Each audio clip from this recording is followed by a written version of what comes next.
Hello everyone, আমি Kush. This is my first blog video. আজ আমার স্কুল লাইফের বান্ধবীর বাড়িতে পুজো ইনভাইট করেছিল, তো আমি সেখানেই আজকে যাব। তো তোমরা পুরো ভিডিওটা দেখতে থাকো, স্কিপ না করে। তো আমি এখন রেডি হচ্ছি। আমার রেডি হওয়া কমপ্লিট, আমি পুরোপুরি রেডি। তো আমি এখন বেরোবো। তো বেরোনোর আগে আমি আমার ছোটো মায়ের সঙ্গে দেখা করছি। তো ছোটো মায়ের সঙ্গে দেখা হয়ে গেল, ছোটো মা আমাকে টাটা দিচ্ছে।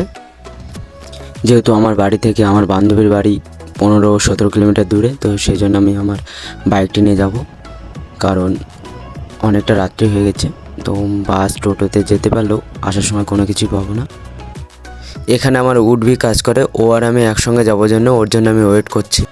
ফাইনালি কিছুক্ষণ ওয়েট করার পরে ও বেরিয়ে এলো।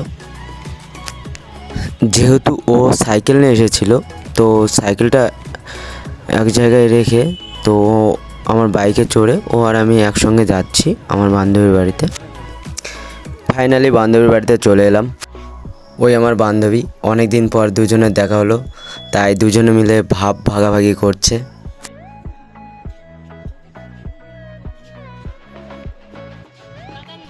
তারপর ওই আমাদেরকে ভিতরে যেতে বলে। ভিতরে আসতে দেখি গান হচ্ছে, আর আজকে ওদের বাড়ি হলো লোকনাথ পুজো, তাই লোকনাথ ঠাকুরের গান হচ্ছে। তারপর আমরা সেখানে কিছুক্ষণ গান শোনার পরে ঠাকুরকে প্রণাম করি।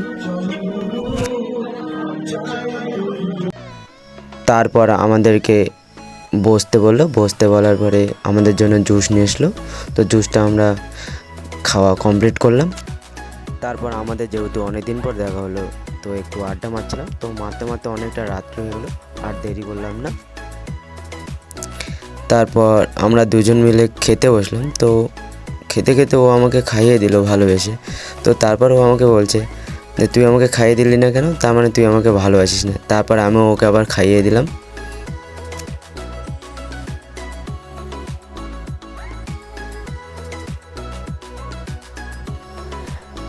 যেহেতু আমাদের বাড়ি যাওয়ার সময় হয়ে গেছে, তো আমরা এখন বাড়ি যাব।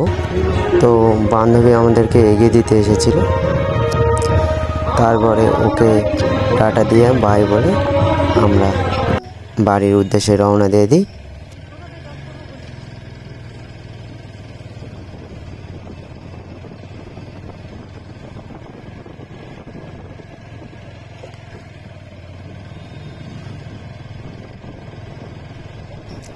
লাস্ট আমি ওকেও নামিয়ে দিই, দিয়ে ওকে আমি বাই বলি আর ও আমাকে বাই বলে। তো তারপরে আমি বাড়ির উদ্দেশ্যে রওনা দিয়ে দিই।